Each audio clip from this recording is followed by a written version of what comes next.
창밖에는 굵은 빗줄기가 끊임없이 쏟아져 내리며 청담동의 고급 빌라 단지를 집어삼킬 듯한 기세로 울부짖고 있었지만 실내의 정막은 그보다 더 무겁고 차갑게 내려앉아 한여울에 어깨를 짓누르고 있었다.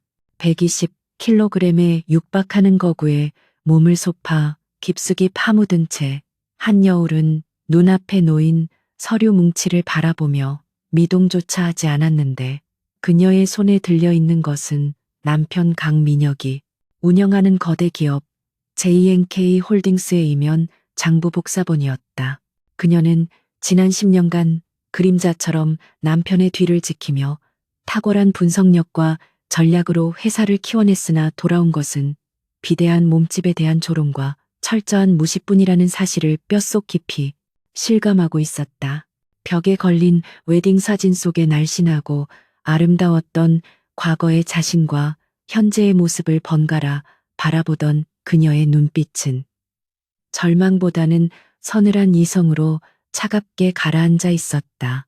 현관문이 거칠게 열리며 젖은 구두가 대리석 바닥을 밟는 날카로운 소리가 들려왔고 곧이어 술 냄새와 섞인 짙은 향수 냄새가 거실의 공기를 탁하게 물들이기 시작했다.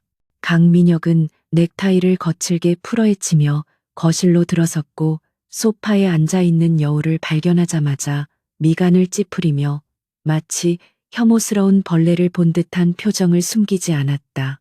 그는 들고 있던 서류 봉투를 테이블 위에 던지듯 내려놓았는데 그 소리가 빗소리보다 더 크게 여울의 귓가를 때렸고 민혁은 차가운 목소리로 이제 지긋지긋한 연극을 끝낼 때가 되었다며 이혼 서류에 도장을 찍으라고 종용했다.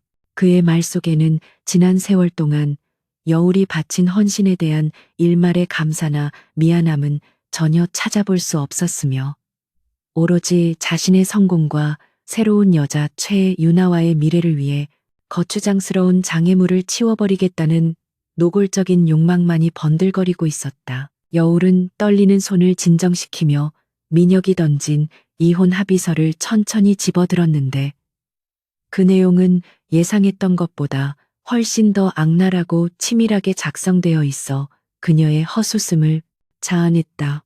재산 분할은커녕 위자료 한 푼 없이 몸만 나가라는 조항들과 더불어 그녀가 그동안 묵묵히 수행해왔던 모든 경영 자문과 전략 기획의 성과를 강민혁 단독의 공로로 인정한다는 포기 각서까지 포함되어 있었다.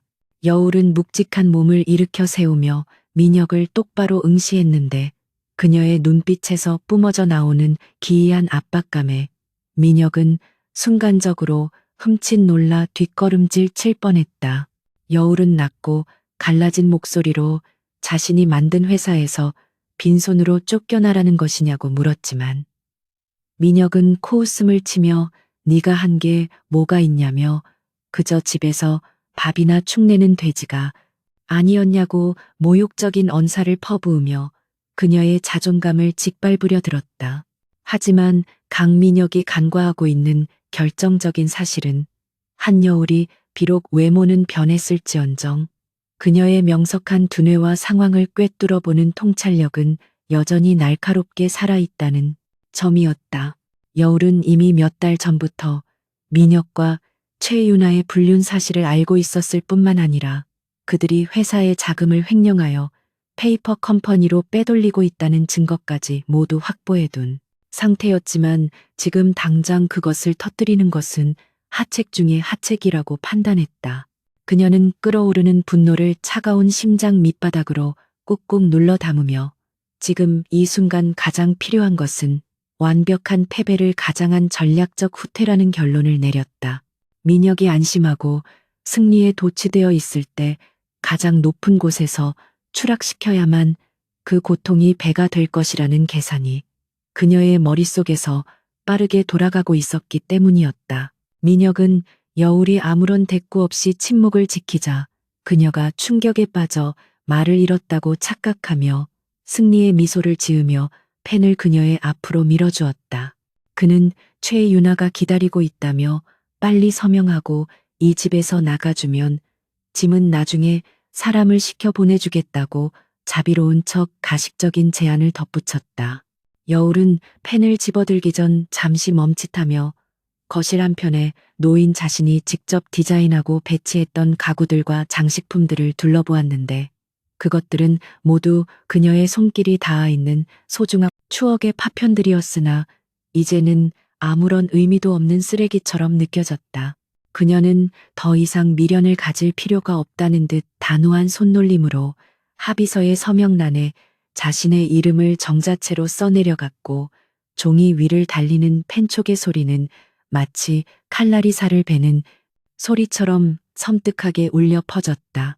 서명을 마친 여울이 서류를 다시 테이블 위로 밀어놓자 강민혁은 낚아채듯 그것을 가져가 확인하며 만족스러운 듯 입꼬리를 비틀어 올렸고 이제야 속이 시원하다는 듯 숨을 크게 내쉬었다.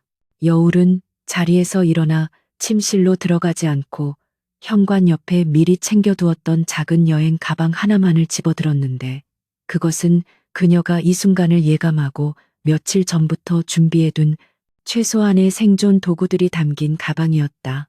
민혁은 그녀의 그런 행동에 의아함을 느꼈지만 곧 대수롭지 않게 여기며 네가 갈 곳이나 있겠냐며 비아냥거렸고 필요하면 고시원비 정도는 줄 수 있다고 지갑을 꺼내려 했다. 여울은 그런 민혁을 향해 싸늘한 미소를 지어 보이며 그 돈은 나중에 변호사 선임 비용으로 쓰는 게 좋을 것이라는 알 수 없는 말을 남기고 뒤도 돌아보지 않은 채 현관문을 열고 나갔다. 폭우가 쏟아지는 거리로 나오자 차가운 빗물이 여울의 몸을 순식간에 적셨지만 그녀는 우산을 펼 생각조차 하지 않고 빗속을 걸으며 뜨겁게 달아오른 얼굴과 몸의 열기를 식혔다. 빗물에 섞여 흐르는 것이 눈물인지 빗물인지 알 수 없었지만 그녀의 표정은 그 어느 때보다 결연하고 단호했으며 마치 무거운 껍질을 벗어던질 준비를 마친 짐승의 눈빛처럼 번뜩이고 있었다. 도로가에 서서 잠시 숨을 고르던 그녀의 앞에 검은색 대형 세단 한 대가 미끄러지듯 다가와 멈춰섰고 뒷좌석 문이 열리며 중후한 인상의 노신사가 우산을 받쳐들고 내려 그녀에게 정중하게 고개를 숙였다. 노신사는 오랜만이라며 깍듯이 인사를 건넸고 여울은 젖은 머리카락을 쓸어 넘기며 이제 시작할 때가 되었다고 짧게 대답한 뒤 차에 올라탔다. 차 안의 공기는 훈훈하고 안락했지만 여울의 마음속에는 이미 거대한 폭풍우가 휘몰아치고 있었으며 그녀는 창밖으로 멀어지는 펜트하우스를 바라보며 강민혁과 최유나의 파멸을 맹세했다. 그녀가 탑승한 차량은 빗길을 뚫고 도심을 벗어나 공항 고속도로를 향해 질주하기 시작했고 여울은 품 안에서 낡은 수첩 하나를 꺼내 들었는데 그곳에는 그녀가 앞으로 실행해 옮길 복수의 계획들이 암호처럼 빼곡하게 적혀 있었다. 그녀는 자신이 가진 모든 것을 잃었지만 동시에 잃을 것이 없기에 그 무엇보다 강력한 존재가 될 수 있다는 사실을 스스로에게 상기시키며 주먹을 꽉 쥐었다. 뚱뚱하고 미련한 아내 한여울은 오늘 밤 이 빗속에서 죽었고 이제부터 태어날 새로운 존재는 자비란 단어를 모르는 냉혹한 심판자가 될 것이었다. 공항으로 향하는 차 안에서 여울은 노신사에게 건네받은 태블릿 PC를 켜고 해외 계좌의 현황을 확인했는데 화면에 찍힌 숫자는 강민혁이 상상조차 할 수 없는 천문학적인 액수였다. 그것은 그녀가 결혼 생활 동안 남편 몰래 자신의 탁월한 투자 감각을 이용하여 독자적으로 불려온 비자금이자 앞으로 그녀가 세상을 뒤흔들 무기였다. 여울은 화면을 끄고 눈을 감으며 지난 3년간 겪었던 마음의 상처와 모멸감을 하나하나 되새김질했고 그 고통을 연료 삼아 자신을 극한까지 몰아붙여 완전히 다른 사람으로 다시 태어나겠다는 독한 다짐을 했다.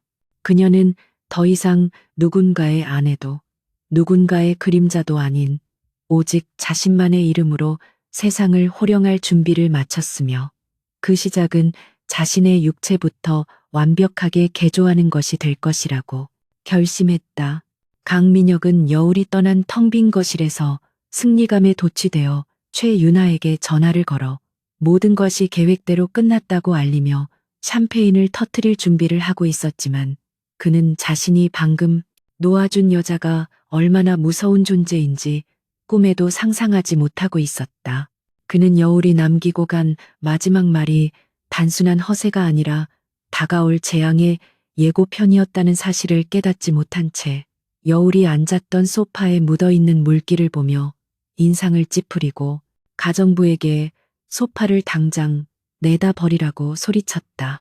창밖의 천둥 소리가 마치 그의 어리석음을 비웃듯 요란하게 울려 퍼졌고 그 시각 인천공항의 출국 게이트를 통과하는 여울의 뒷모습은 거대하고 위압적인 그림자를 만들어내며 한국을 떠나 미지의 세계로 향하는 첫 발을 내디뎠다. 비행기가 이륙하며 서울의 야경이 발 아래로 까마득하게 멀어질 때 여울은 기내의 어둠 속에서 조용히 자신의 손등을 내려다보았는데 결혼 반지가 빠져나간 자국이 흉터처럼 하얗게 남아있었다. 그녀는 그 자국을 다른 손으로 세게 문지르며 이제 이 흔적조차 남기지 않고 지워버리겠다고 다짐했고 승무원이 다가와 필요한 것이 있냐고 물었을 때 그녀는 차가운 물 한 잔을 부탁했다. 차가운 물이 식도를 타고 내려가며 뜨거운 속을 달래주자 그녀의 머릿속은 더욱 명징해졌고 앞으로 그녀가 밟아나갈 가시밭길과 피냄새 진동하는 전장이 생생하게 그려졌다. 그녀는 뚱뚱하고 추한 외모 때문에 받았던 서름과 멸시를 뼈에 새기며 반드시 세상에서 가장 아름답고 강력한 여신이 되어 돌아와 자신을 버린 남자를 발 아래 무릎 꿇리고 피눈물을 흘리게 만들 것이라 맹세했다.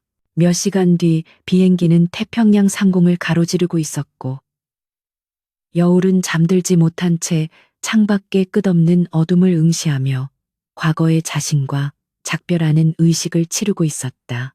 그녀는 마음속으로 한여울이라는 이름에 안녕을 고하고 이제부터 불리게 될 새로운 이름 비비아나를 되뇌며 입술을 깨물었다. 비비아나는 자비가 없고 실수하지 않으며 한 번 문먹잇감은 절대 놓지 않는 포식자가 될 것이며 그 첫 번째 재물은 바로 그녀의 인생을 망가뜨린 강민혁과 최윤아가 될 것이라는 사실에는 변함이 없었다. 어둠 속에서 반짝이는 비행기의 날개 끝, 불빛처럼 그녀의 복수심은 꺼지지 않는 불꽃이 되어 타오르고 있었고 그것은 곧 다가올 거대한 파란의 서막을 알리는 신호탄과도 같았다. 유럽의 어느 이름 모를 깊은 산속에 위치한 재활센터는 지도에도 나오지 않는 비밀스러운 장소였으며 세상과 완전히 단절된 그곳은 한 여울에게 있어 치료의 공간이자 처절한 고문의 장소와도 다름없었다. 그녀가 도착한 첫날 의료진은 그녀의 몸 상태를 정밀하게 검사한 후 인간이 견딜 수 있는 한계치까지 몰아붙이는 지옥의 스케줄을 제시했고 여울은 한치의 망설임도 없이 그 계획에 동의했다. 매일 새벽 4시에 기상하여 공복 상태로 험준한 산악지대를 달리는 것으로 하루가 시작되었고 식사는 최소한의 영양소만 공급되는 유동식으로 제한되어 그녀의 위장은 끊임없이 비명을 질렀다.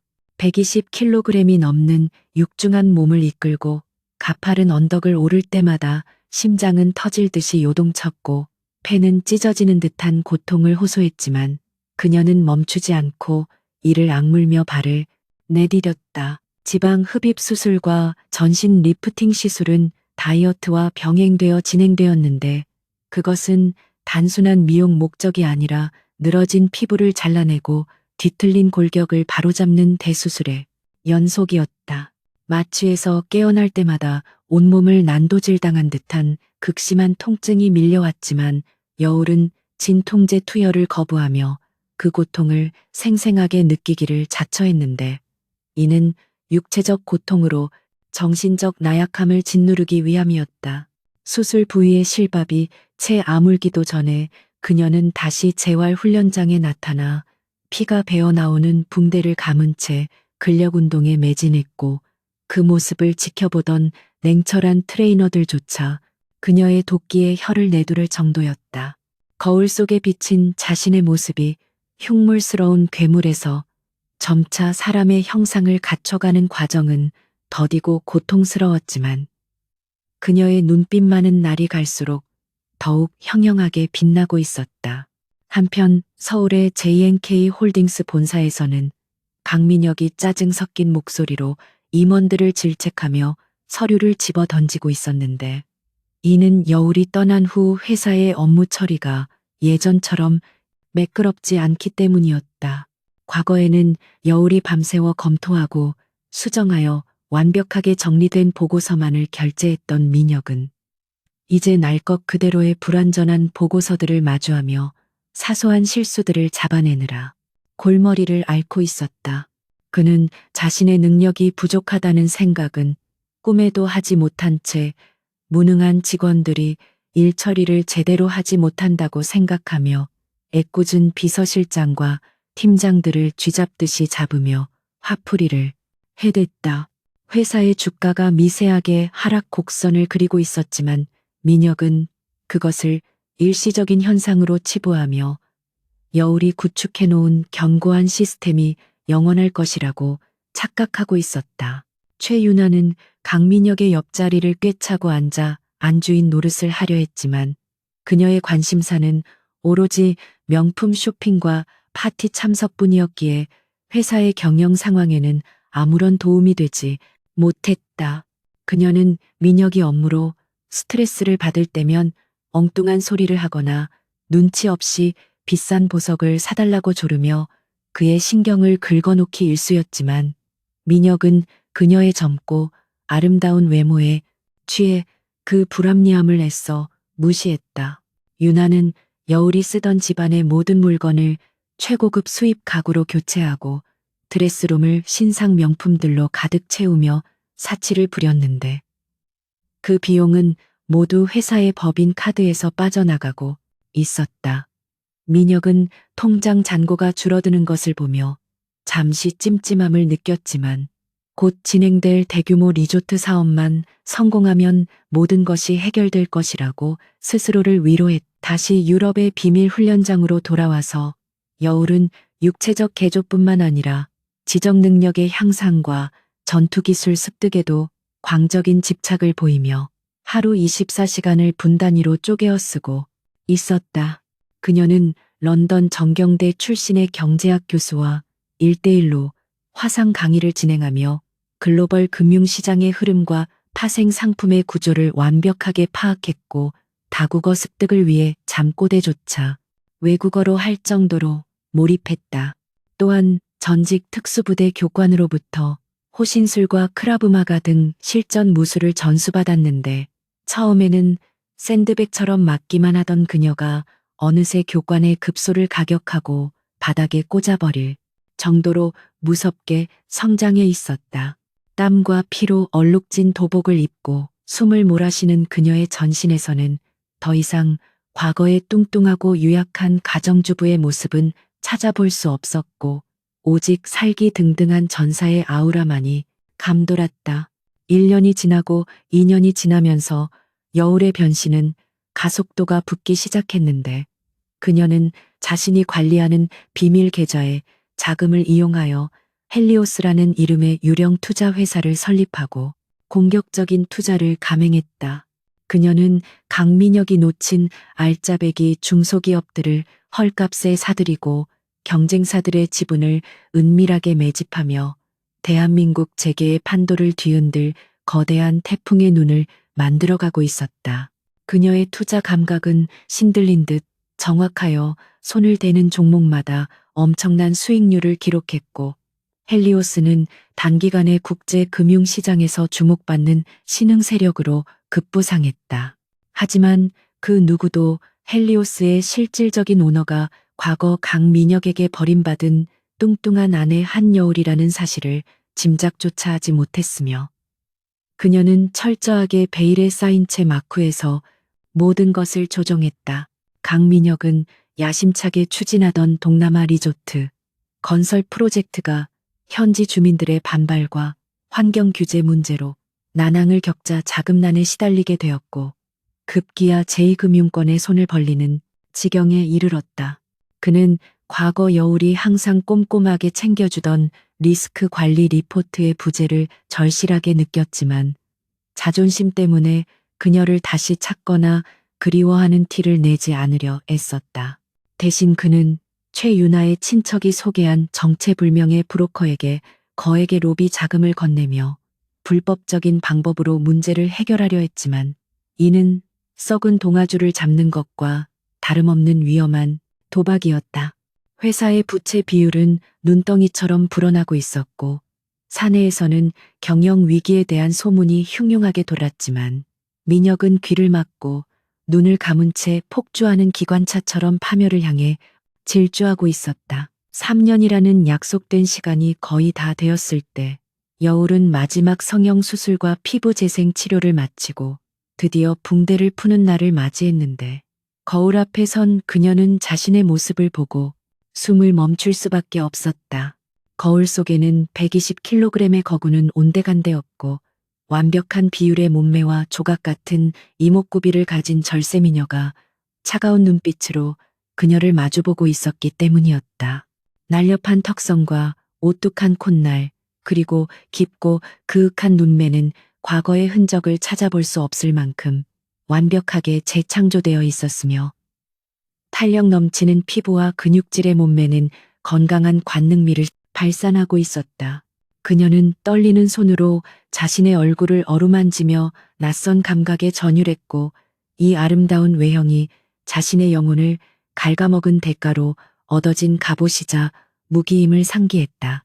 여울의 곁을 지키던 노신사는 그녀의 변신에 감탄을 금치 못하며 이제 세상 밖으로 나갈 준비가 완벽하게 끝났음을 알렸고 그녀에게 비비안 한이라는 새로운 이름이 적힌 여권과 신분증을 건넸다.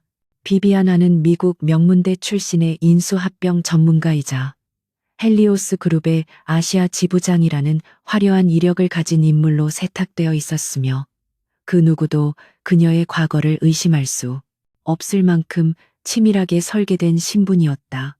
여울은 여권을 받아들고 비비안이라는 이름을 입속으로 굴려보며 입꼬리를 살짝 올렸는데 그 미소는 매혹적이면서도 섬뜩한 기운을 품고 있어 보는 이로 하여금 등골을 서늘하게 만들었다. 이제 한여울은 죽었고 복수의 화신 비비안 한만이 살아남아 강민혁이 있는 한국으로 돌아갈 날만을 기다리고 있었다. 한국으로 돌아가기 전 마지막 테스트로 여울은 유럽 사교계의 거물들이 모이는 비공개 자선 파티에 참석하여 자신의 매력과 화술을 시험해 보기로 결정했다. 화려한 드레스를 입고 파티장에 들어선 그녀는 등장과 동시에 모든 사람들의 시선을 사로잡았으며 유창한 영어와 불어 그리고 세련된 매너로 좌중을 압도했다. 수많은 남성들이 그녀에게 춤을 신청하고 대화를 나누고 싶어 줄을 섰으며 그녀는 그들을 쥐락펴락하며 자신이 가진 힘을 확인하고 즐겼다. 그녀는 이제 자신이 단순히 외모만 아름다운 여자가 아니라 사람의 심리를 꿰뚫어보고 조종할 수 있는 치명적인 판무파탈로 거듭났다는 사실을 확신하게 되었고 자신감이 충만해졌다. 같은 시각 강민혁은 채권단으로부터 상환 압박을 받으며 극심한 스트레스에 시달리고 있었고 최윤아와도 금전적인 문제로 큰 다툼을 벌인 후 홀로 사무실에 남아 독한 위스키를 들이키고 있었다. 그는 책상 구석에 박혀있던 옛날 앨범을 우연히 발견하고 펼쳐보았는데 그곳에는 결혼 초기 여울과 함께 찍은 사진이 한 장 꽂혀 있었고 사진 속의 여울은 뚱뚱하지만 환하게 웃고 있었다. 민혁은 그 사진을 보며 묘한 상실감을 느꼈지만 곧바로 사진을 구겨 쓰레기통에 던져버리며 나약해진 마음을 다잡으려 했었고 반드시 이번 위기를 극복하고 보란 듯이 재기하겠다고 다짐했다. 하지만 그는 이미 자신의 목을 조여오고 있는 보이지 않는 손길이 바로 자신이 버린 그 여자로부터 시작되었다는 사실을 전혀 눈치채지 못하고 있었다. 한국행 비행기 티켓을 예매한 비비안은 짐을 꾸리며 자신이 강민혁을 무너뜨리기 위해 준비한 시나리오들을 다시 한번 점검했는데 그 계획은 너무나도 정교하고 잔인하여 한치의 오차도 허용하지 않았다. 그녀는 강민혁이 가장 자랑스러워하는 회사를 통째로 집어삼키고 그가 사랑한다고 믿는 여자 최유나의 실체를 낱낱이 까발려 그를 철저하게 고립시킬 생각이었다. 또한 그가 가진 부와 명예 그리고 자존심까지 모조리 빼앗아 그를 길바닥에 나앉게 만든 후 자신의 발 아래 엎드려 살려달라고 애원하게 만들 것이라는 상상만으로도 짜릿한 전율을 느꼈다.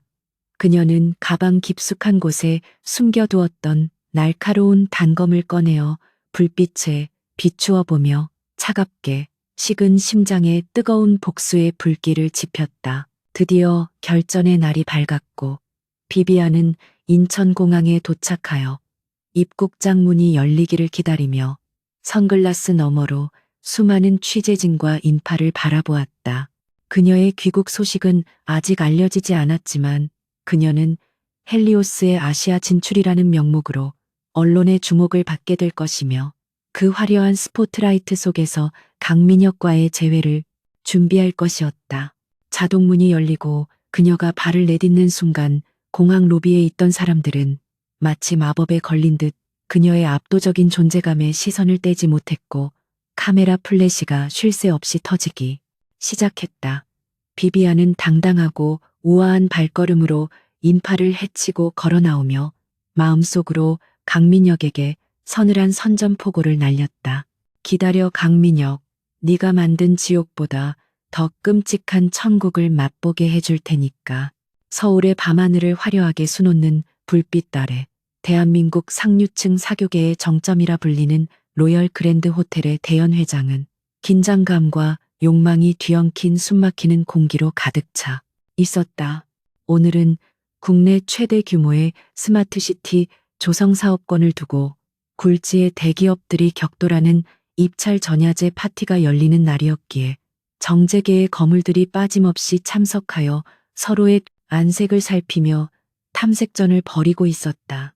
천장에 매달린 거대한 크리스털 샹들리에는 수천 개의 보석처럼 빛을 뿌리며 연회장 바닥을 장식한 최고급 대리석을 비추었고 그 위를 오가는 사람들의 손에는 샴페인 잔과 함께 보이지 않는 계산기가 들려 있었다.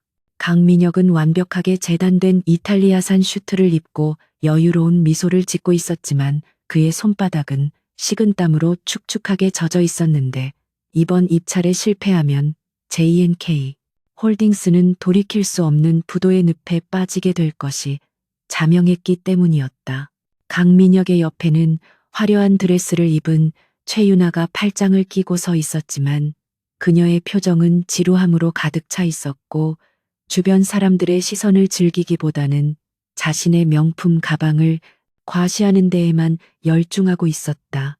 민혁은 그녀의 철없는 태도가 거슬렸지만 내색하지 않고 주변의 시선을 의식하며 다정한 척 연기를 계속했는데 속으로는 유나의 낭비벽과 무식함에 지쳐가고 있음을 부정할 수 없었다. 그는 문득 3년 전 자신이 내쫓았던 전처 한여울을 떠올렸는데 그녀였다면 지금 이 자리에서 경쟁사들의 동향을 분석하고 자신에게 필요한 인맥을 정확하게 짚어주었을 것이라는 생각이 스치고 지나갔다. 하지만 그는 고개를 세게 흔들며 그 불쾌한 기억을 떨쳐버리려 했었고 오로지 이번 프로젝트의 핵심 투자자인 헬리오스 그룹의 아시아 대표를 만나는 일에만 집중하기로 마음을 다잡았다. 그때 웅성거리는 소리와 함께 연회장의 거대한 문이 천천히 열렸고 실내의 조명이 일순간 어두워지며 핀 조명 하나가 입구를 비추자 모든 사람들의 시선이 한 곳으로 쏠렸다. 사회자가 약간은 떨리는 목소리로 국제투자그룹 헬리오스의 아시아 지부장 비비안을 소개하자 계단 위에는 숨이 멎을 듯 아름다운 여인이 모습을 드러냈다. 그녀는 마치 밤하늘을 그대로 오려낸 듯한 짙은 네이비색의 오프숄더 드레스를 입고 있었는데 몸에 딱 달라붙는 드레스 라인은 그녀의 완벽한 곡선미를 가감없이 드러내고 있었다. 백옥처럼 하얀 피부와 대비되는 흑발은 우아하게 흘러내려 그녀의 가녀린 어깨를 감싸고 있었고 목에 걸린 다이아몬드 목걸이는 조명을 받아 눈이 부실 정도로 찬란한 빛을 뿜어냈다. 비비안 하니 계단을 한 칸씩 내려올 때마다 사람들은 저절로 길을 터주며 경외심 어린 눈빛을 보냈는데 그녀에게서 뿜어져 나오는 아우라는 단순히 예쁘다는 말로는 표현할 수 없는 압도적인 카리스마를 담고 있었다. 그녀의 걸음걸이는 당당하고 우아했으며 시선은 흔들림 없이 정면을 응시하고 있었는데 그 눈빛은 마치 사냥감을 탐색하는 맹수처럼 날카롭고 차가웠다.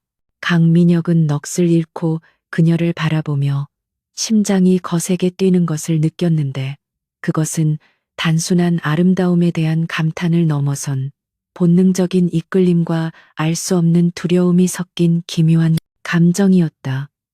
그는 침을 꼴깍 삼키며 저 여자가 바로 그 전설적인 투자회사 헬리오스의 대표라는 사실에 전율했고 반드시 그녀를 자신의 편으로 만들어야겠다고 결심했다. 비비안은 연회장 중앙으로 걸어오며 주변의 시선을 즐기듯 옅은 미소를 지었지만 그녀의 내면은 차가운 얼음장처럼 냉정하게 유지되고 있었고 눈앞에 펼쳐진 풍경들을 비웃고 있었다. 그녀의 시선이 군중 속에 섞여 있는 강민혁과 최유나에게 잠시 머물렀을 때 그녀의 눈동자 깊은 곳에서 붉은 증오의 불꽃이 일렁였으나 찰나의 순간에 사라져 아무도 눈치채지 못했다. 그녀는 이 순간을 위해 지난 3년 동안 지옥 같은 고통을 견뎌왔으며 오늘 밤이 바로 강민혁을 파멸의 구렁텅이로 밀어넣을 첫 번째 단추를 끼우는 날임을 상기했다. 그녀는 샴페인 잔을 들어올리며 자신에게 다가오려는 수많은 하이에나 같은 기업가들을 향해 우아하게 목례를 건넸지만 그 속에는 당신들은 내 장난감에 불과하다는 오만한 메시지가 담겨 있었다. 강민혁은 떨리는 마음을 진정시키고 옷매무새를 다듬은 뒤 최유나의 손을 뿌리치고 비비안 한을 향해 성큼성큼 걸어갔는데 그의 눈에는 오직 비비안밖에 보이지 않았다. 그는 최대한 정중하고 매력적인 미소를 지으며 비비안의 앞에 멈춰섰고 허리를 살짝 굽혀 인사를 건네며 자신을 JNK 홀딩스의 대표 강민혁이라고 소개했다. 비비안은 천천히 고개를 돌려 민혁을 바라보았는데 그녀의 차가운 시선이 민혁의 얼굴에 닿자 민혁은 마치 발가벗겨진 듯한 수치심과 함께 등골이 서늘해지는 것을 느꼈다. 그녀는 잠시 침묵을 지키다 매혹적인 목소리로 강 대표님의 명성은 익히 들어 알고 있다며 손을 내밀었는데 그 목소리는 민혁의 기억 속에 있는 한여울의 목소리와는 전혀 다른 톤과 억양을 가지고 있었다. 민혁이 비비안의 손을 잡았을 때 그녀의 손은 얼음처럼 차가웠지만 민혁은 그 차가움마저도 매력적이라고 느끼며 그녀의 손등에 입을 맞출 듯 가깝게 다가갔다. 옆에서 지켜보던 최유나는 민혁의 노골적인 태도에 분노하여 씩씩거리며 다가와 팔짱을 끼고 비비안을 위아래로 훑어보며 견제하는 눈빛을 보냈다. 유나는 비비안에게 거만하게 인사를 건네며 자신이 강민혁의 약혼녀임을 강조하려 했지만 비비안은 유나를 투명인간 취급하며 오로지 민혁에게만 시선을 고정했다. 비비안은 민혁에게 이번 스마트시티 프로젝트에 대해 흥미가 있다며 구체적인 이야기를 나누고 싶다고 제안했고 유나의 존재를 철저히 무시함으로써 유나에게 굴욕감을 구쩍 안겨주었다. 비비안과 민혁은 연회장 한쪽에 마련된 VIP 라운지로 자리를 옮겼고 그곳에서 본격적인 비즈니스 대화가 시작되었는데 비비안은 민혁이 준비한 사업 계획서의 허점을 날카롭게 지적하며 그를 당황하게 만들었다. 그녀는 JNK 홀딩스의 재무 구조가 현재 매우 불안정하다는 사실을 정확한 수치와 함께 언급하며 헬리오스가 자금을 투입하기에는 리스크가 크다는 뉘앙스를 풍겼다. 민혁은 식은땀을 흘리며 변명을 늘어놓으려 했지만 비비안은 그의 말을 끊고 차가운 미소를 지으며 하지만 강 대표의 열정과 비전만큼은 높이 산다며 조건부 투자를 제안했다. 그 조건은 헬리오스가 프로젝트의 지분 40%를 가져가는 대신 필요한 모든 자금을 무담보로 지원하겠다는 파격적이면서도 위험한 제안이었다. 민혁은 비비안의 제안에 잠시 고민하는 듯 했지만 당장 눈앞의 자금난을 해결하고 프로젝트를 성공시킬 수 있다는 욕망에 눈이 멀어 그 제안이 독이 든 성배라는 사실을 간과하고 말았다. 그는 비비안의 아름다운 외모와 지적인 매력에 완전히 홀려버려 그녀가 제시하는 조건들이 자신을 올가맬 족쇄가 될 것이라고는 꿈에도 생각하지 못했다. 비비안은 민혁이 미끼를 물었다는 것을 확신하고는 와인잔을 들어 건배를 제의했고 붉은 와인이 담긴 잔이 부딪히며 청명한 소리를 내자 그녀의 입가에는 승리의 미소가 번졌다.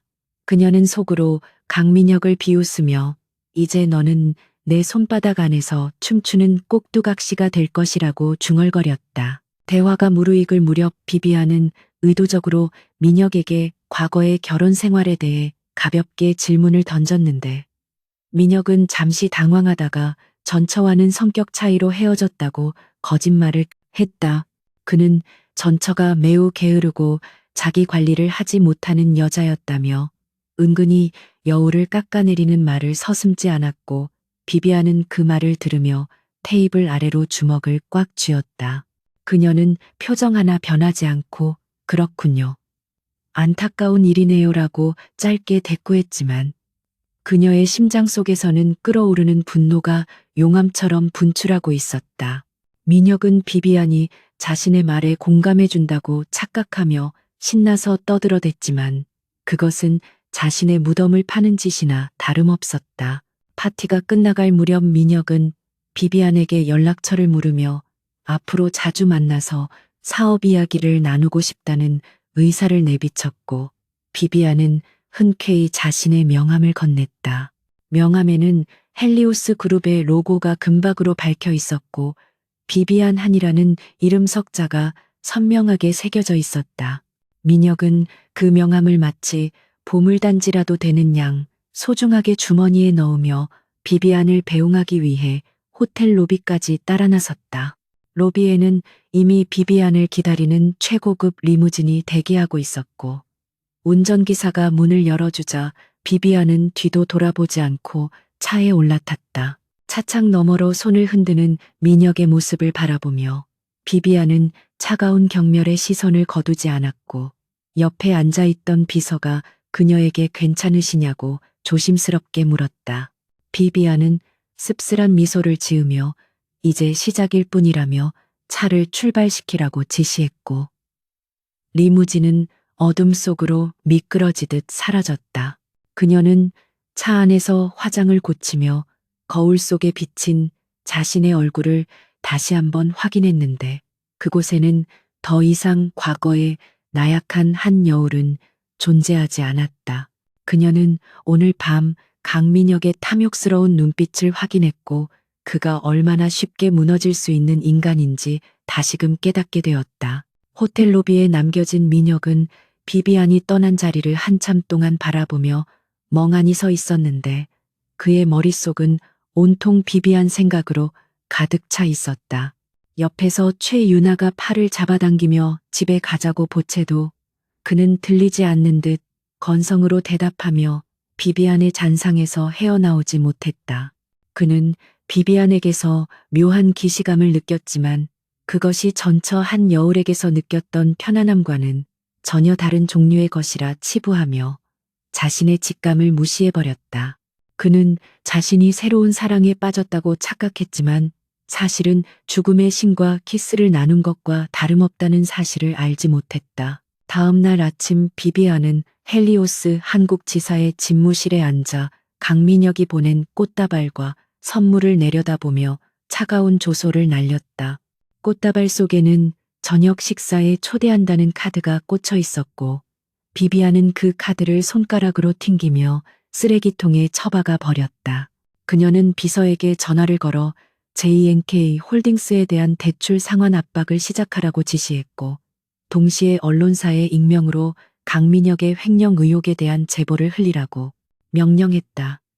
이제 강민혁은 천국과 지옥을 오가는 롤러코스터에 탑승하게 될 것이며 그 운전대는 비비안이 쥐고 있었다.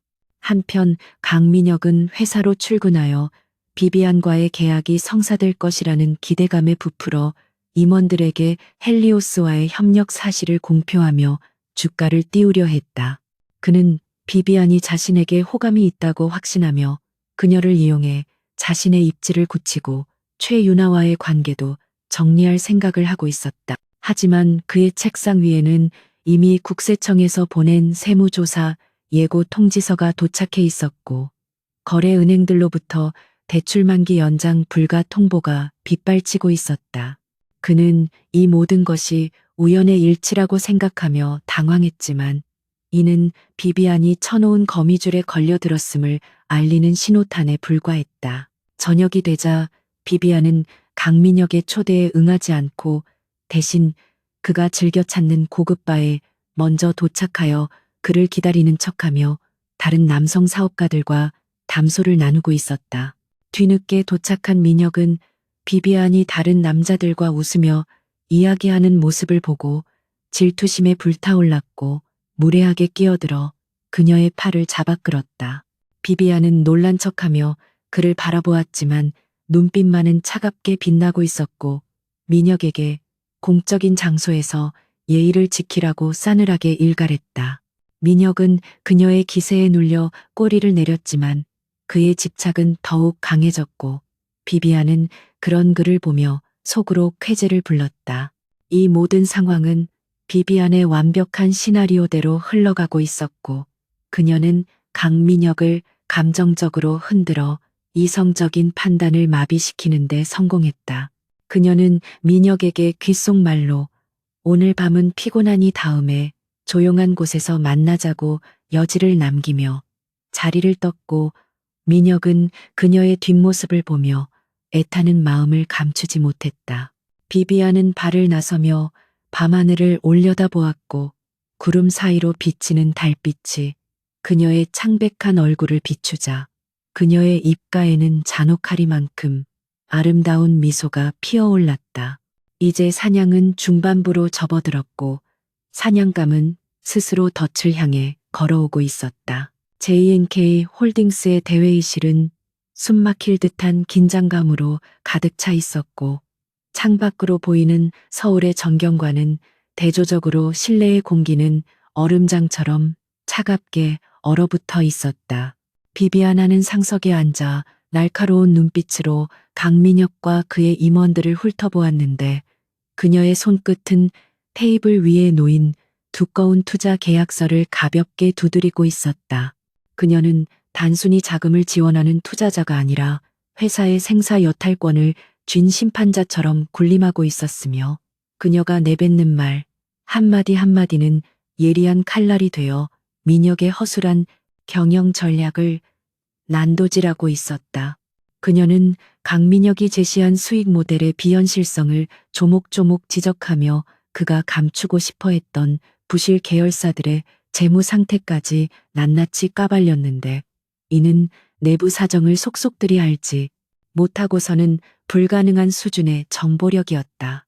강민혁은 이마에 흐르는 식은땀을 닦아낼 생각조차 하지 못한 채 멍한 표정으로 비비안을 바라보았는데 그는 지금 이 상황이 도저히 믿기지 않았다. 과거 자신의 아내 한여울이 밤새워 작성해주던 완벽한 브리핑 자료 없이는 자신이 얼마나 무력한 존재인지 뼈저리게 실감하고 있었기 때문이었다. 임원들은 꿀먹은 벙어리처럼 입을 다물고 고개만 숙이고 있었고 민혁은 비비안의 공격적인 질문에 제대로 된 답변을 내놓지 못한 채 횡설수설하며 망신을 당하고 있었다. 비비안은 그런 민혁의 추태를 보며 입가에 조소를 띄었는데 그것은 무능한 전남편에 대한 경멸이자 자신의 완벽한 승리를 예감하는 포식자의 미소였다. 그녀는 협상의 주도권을 완전히 장악한 채 민혁에게 굴욕적인 독소 조항들이 포함된 수정 계약서를 내밀며 서명을 강요했다. 한편 회의실 박복도에서는 최윤아가 초조한 발걸음으로 서성이고 있었는데 그녀는 닫힌 문 너머로 들려오는 비비안의 당당한 목소리에 질투와 분노를 동시에 느끼고 있었다. 그녀는 강민혁이 최근 들어 자신에게 소홀해진 이유가 저 여우 같은 비비안한 때문이라고 확신하고 있었으며 자신의 자리가 위태로워질지도 모른다는 위기감에 사로잡혀 있었다. 유나는 비비안이 나타난 이후로 민혁의 눈빛이 달라졌음을 감지했고 그 눈빛이 단순한 비즈니스 파트너를 보는 것이 아니라 여자를 갈망하는 수컷의 눈빛이라는 사실을 본능적으로 알아차렸다.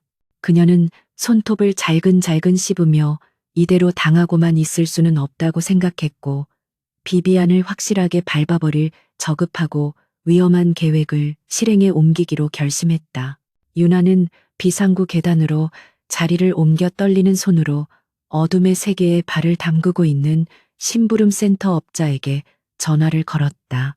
그녀는 거액의 착수금을 약속하며 비비안하니 다시는 강민혁 앞에서 고개를 들지 못하도록 겁을 주라고 사주했는데 구체적으로 얼굴에 상처를 내거나 수치스러운 사진을 찍으라는 악랄한 주문을 덧붙였다.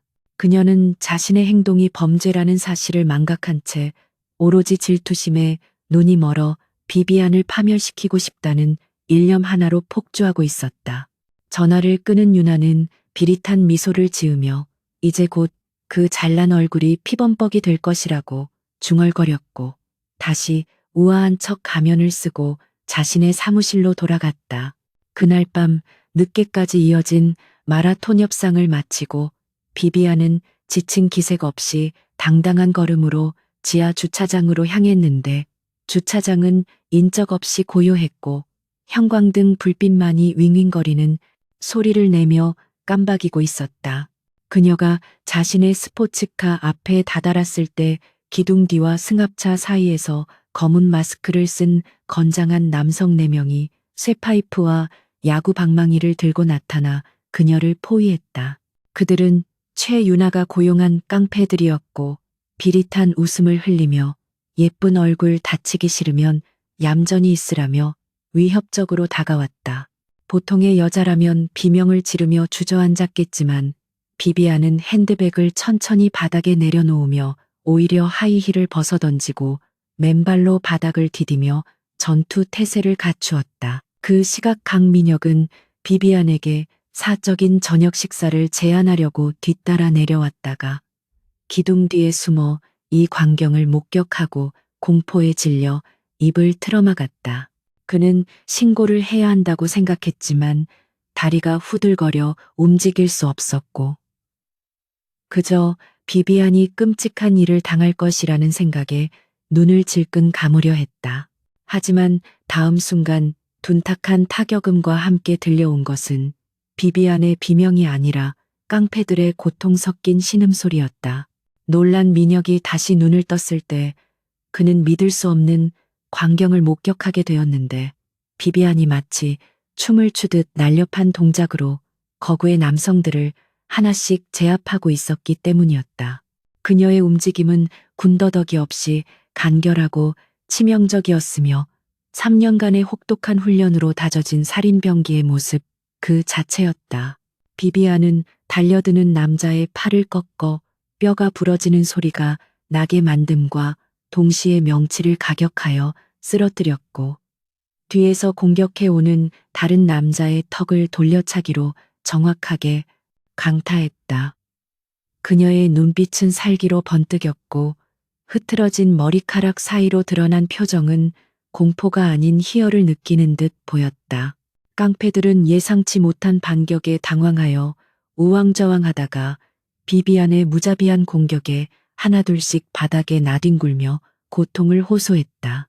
마지막 남은 우두머리가 칼을 꺼내들고 덤벼들었지만 비비안은 눈 하나 깜짝하지 않고 그의 손목을 비틀어 칼을 떨어뜨리게 한 뒤 무릎으로 그의 얼굴을 찍어 눌러 완전히 제압해 버렸다. 상황이 종료되자 주차장은 다시 정적에 휩싸였고 거친 숨을 몰아쉬는 비비안의 주변에는 신음하는 남자들이 쓰러져 있었는데 그 모습은 마치 전쟁터의 여신 발키리가 강림한 듯한 위압감을 주었다. 강민혁은 넋이 나간 채 기둥 뒤에서 걸어 나왔고 떨리는 목소리로 비비안의 이름을 불렀는데 비비안은 천천히 고개를 돌려 민혁을 바라보았다. 격렬한 싸움으로 인해 그녀의 블라우스 소매가 찢어져 있었고 오른쪽 팔뚝이 드러나 있었는데 민혁의 시선이 그곳에 꽂히는 순간 그의 동공이 지진이 난 듯 격렬하게 흔들리기 시작했다. 그 하얀 팔뚝 안쪽에는 화상으로 인한 흉측한 흉터가 선명하게 남아 있었는데 그것은 민혁이 너무나도 잘 알고 있는 평생 잊을 수 없는 흔적이었기 때문이었다. 과거 결혼 생활 당시 강민혁이 술에 취해 뜨거운 국이 담긴 냄비를 엎으려 했을 때 한 여울이 온몸을 던져 그를 보호하다가 입게 된 끔찍한 화상 자국이 바로 그것이었다.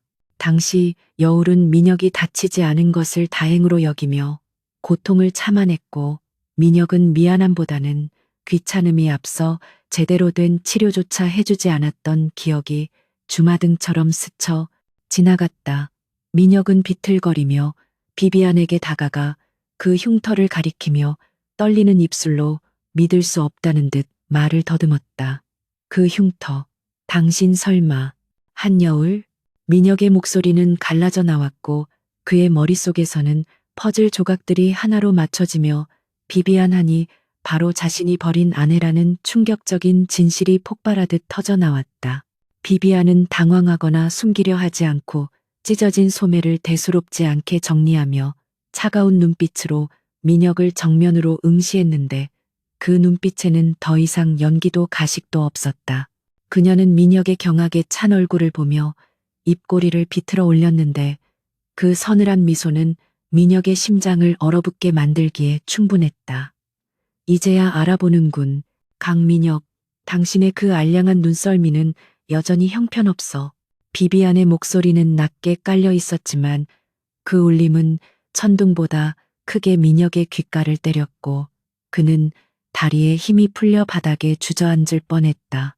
눈앞에 있는 완벽하고 치명적인 여신이 자신이 뚱뚱하고 미련하다고 무시하며 내쫓았던 바로 그 조강지처라는 사실은 민혁의 인지 부조화를 일으키며 그의 정신을 붕괴 직전으로 몰고 갔다. 민혁은 혼란스러운 표정으로 고개를 저으며 현실을 부정하려 했지만 눈앞의 증거는 너무나 명확했고 그녀에게서 뿜어져 나오는 익숙하면서도 낯선 분위기는 그녀가 한 여울임을 증명하고 있었다.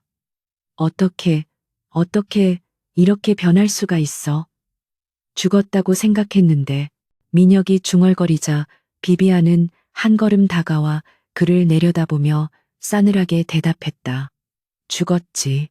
당신이 알던 멍청하고 순종적인 한 여울은 그날 빗속에서 죽었어. 지금 내 앞에 있는 건 지옥에서 돌아온 망령이야. 그녀의 말은 민혁의 가슴에 비수처럼 꽂혔고 그는 말문이 막혀 아무런 대꾸도 할 수 없었다.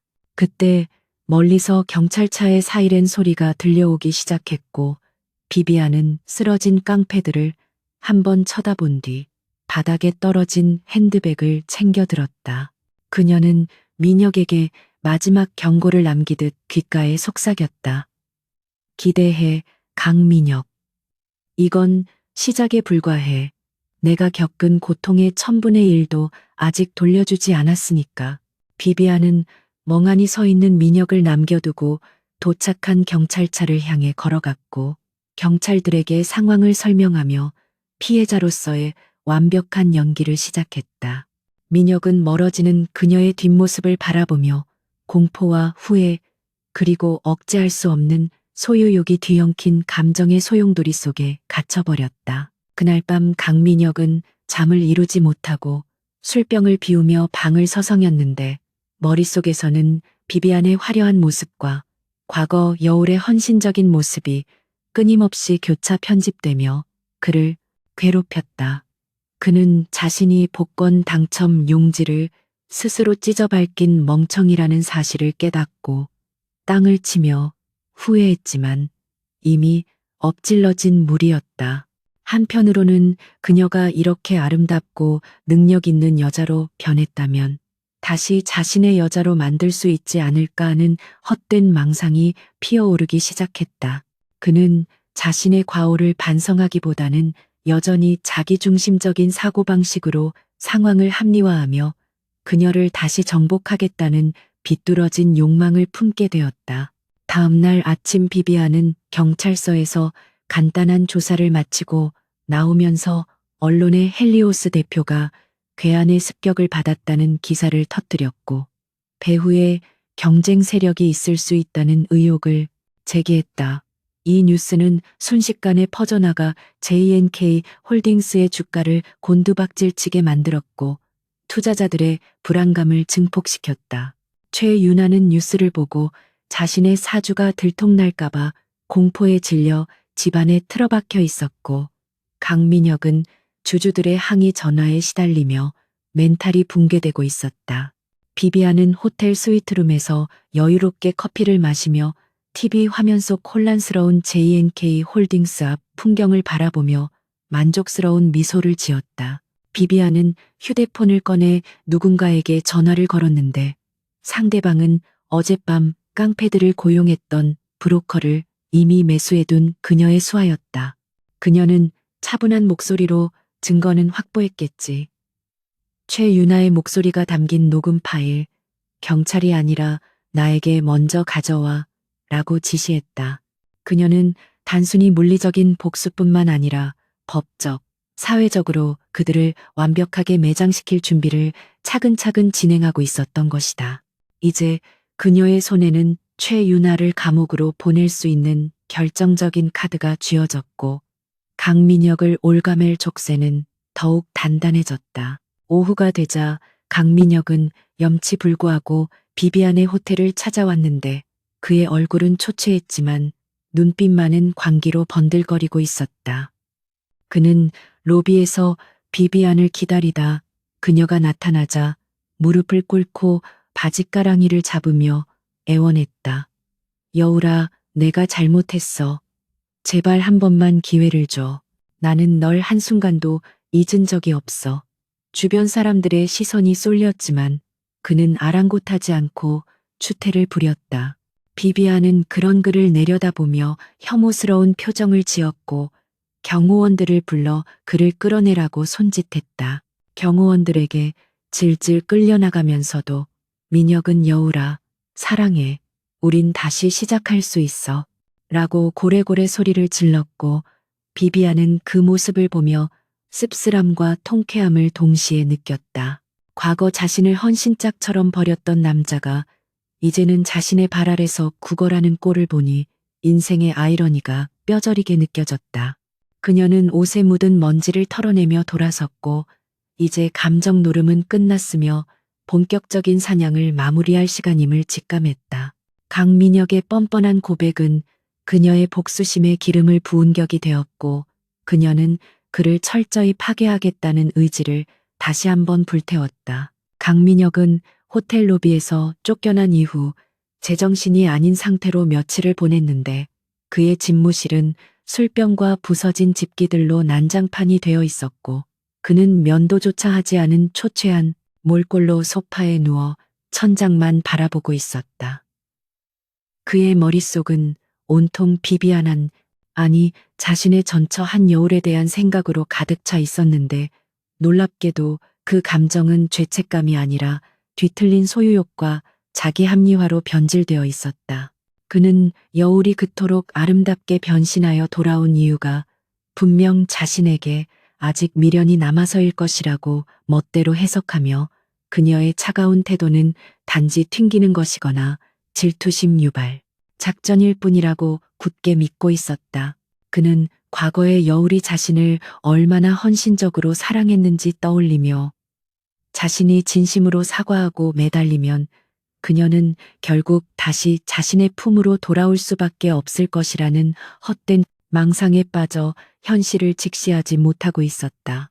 최윤아는 강민혁이 사무실에 틀어박혀 나오지 않자 불안감을 이기지 못하고 그를 찾아왔지만 문을 열자마자 풍겨나오는 악취와 폐인처럼 변해버린 민혁의 모습에 경악을 금치 못했다. 그녀는 민혁을 흔들어 깨우며 지금 회사가 부도 위기에 처해 있고 채권자들이 몰려오고 있다고 소리쳤지만 민혁은 멍한 눈으로 그녀를 바라보다가 갑자기 미친 사람처럼 웃음을 터뜨렸다. 그는 유나의 어깨를 거칠게 잡으며 여울이 돌아왔으니 이제 모든 문제가 해결될 것이라고 횡설수설했는데 유나는 그 말에 소름이 돋으며 민혁이 완전히 미쳐버렸다는 사실을 깨닫고 뒷걸음질 쳤다. 유나는 민혁이 자신을 버리고 여울에게 돌아가려 한다는 것을 본능적으로 감지했고 배신감과 공포에 휩싸여 이 난파선에서 탈출할 방법을 모색해야 한다고 생각했다. 그 시각 비비아나는 JNK 홀딩스 본사 앞에 도착하여 고층 빌딩을 올려다보고 있었는데 그녀의 곁에는 경쟁사인 태산그룹의 회장이 동행하고 있었다. 그녀는 오늘 강민혁에게 최후의 통첩을 날리고 그의 숨통을 끊어놓기 위해 이곳에 왔으며 그녀의 표정은 그 어느 때보다 냉철하고 비장했다. 로비에 들어서자 직원들은 비비안의 압도적인 카리스마에 눌려 숨을 죽였고 그녀는 엘리베이터를 타고 곧장 최고 경영자층으로 향했다. 그녀의 손에는 두꺼운 파일 하나가 들려 있었는데 그것은 강민혁의 회사를 공중분해시킬 수 있는 법적 서류들과 그가 저지른 비리 증거들이 총망라된 저승사자의 명부와도 같은 것이었다. 비서실장이 당황하며 앞을 막아서려 했지만 비비안은 눈길 한 번 주지 않고 그를 지나쳐 대표이사실 문을 벌컥 열고 들어갔고 그 소리에 놀란 강민혁과 최윤아는 동시에 문 쪽을 바라보았다. 민혁은 비비안을 보자마자 벌떡 일어나며 반색했는데 그는 마치 기다렸던 구원자가 온 것처럼 달려들어 그녀의 손을 잡으려 했다. 하지만 비비안은 혐오스러운 벌레를 피하듯 몸을 살짝 비켜 그를 피했고 뒤따라 들어온 경호원들이 민혁을 제지하여 소파에 강제로 앉혔다.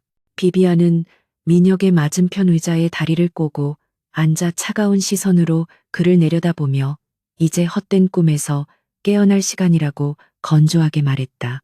민혁은 경호원들에게 제압당한 상태에서도 비굴한 웃음을 지으며 여울에게 대화를 시도했는데 그는 우리가 오해가 있었던 것 같다며 다시 시작하자고 애원했다. 그는 최윤아를 손가락질하며 저 여자가 나를 홀려서 잠시 실수한 것뿐이지. 내 마음속의 주인은 오직 너 하나뿐이었다고 뻔뻔한 거짓말을 늘어놓았다.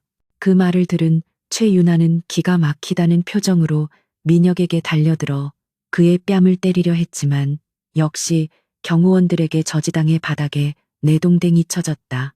비비안은 이 추잡한 치정극을 무표정하게 지켜보다가 한심하다는 듯 혀를 차며 테이블 위에 가져온 서류들을 툭 던져놓았다. 비비안은 민혁의 눈을 똑바로 쳐다보며 더 이상 역겨운 사랑 타령은 집어치우고 비즈니스 이야기를 하자고 말을 잘랐다.